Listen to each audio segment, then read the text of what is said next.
When evaluating a mutual fund, it is important to understand a fund's ongoing expenses. Why? Because the higher the expenses, the lower the amount of money that will end up in your pocket as a mutual fund investor.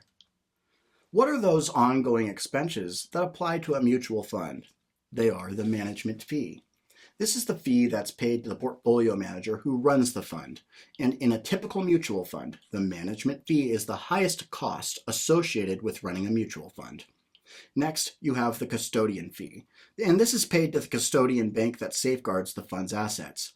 You have board of directors fees, printing fees, legal fees, shareholder services fees, and all of these add up to become part of the total expenses of a mutual fund. By taking a mutual fund's total expenses and dividing it by the total net assets of the fund, you calculate a mutual fund's expense ratio. This is a measure of how efficiently a mutual fund operates. And the lower the expense ratio that gets eaten up by the cast of characters, the better, because that means that more of the returns ends up in investors' pockets. Mutual fund distributions are divided into two groups: dividends and capital gains. Dividends can be distributed any time by the mutual fund, and they must be declared by the board of directors. However, capital gains can only be distributed once per year, and most mutual funds tend to do this at the end of their fiscal year. When a mutual fund makes a distribution of either a dividend or a capital gain, the value of that fund's shares is reduced by the amount of the money paid out, the amount of the dividend or capital gain, and the date at which this price reduction occurs is known as the X date. Stocks are DERP and funds are DREP. We'll go over this in just a second.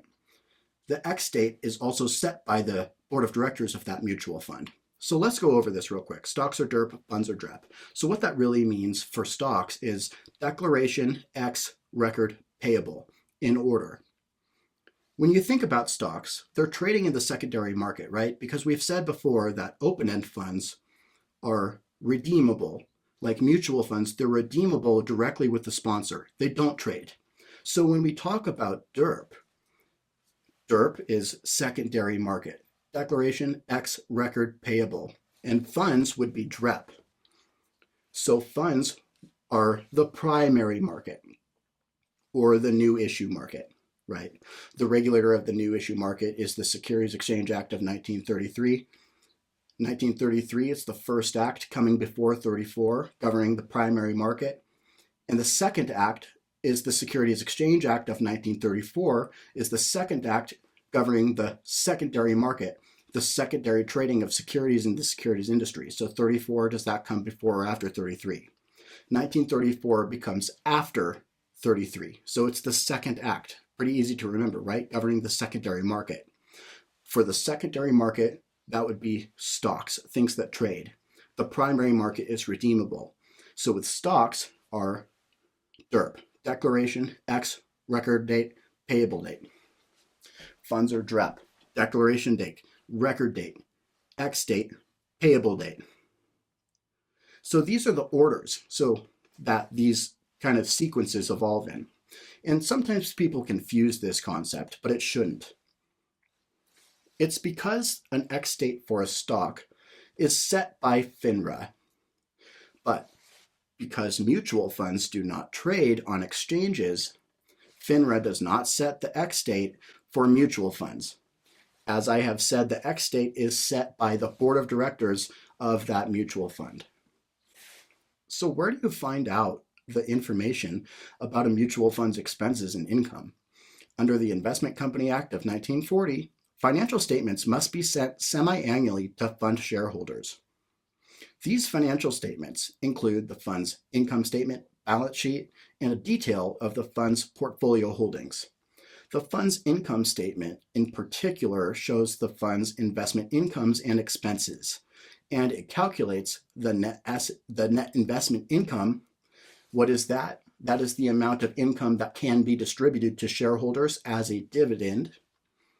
Mutual fund taxation is covered under Subchapter M of the IRS Code, and this regulation is designed to encourage each mutual fund to distribute the majority of its net investment income.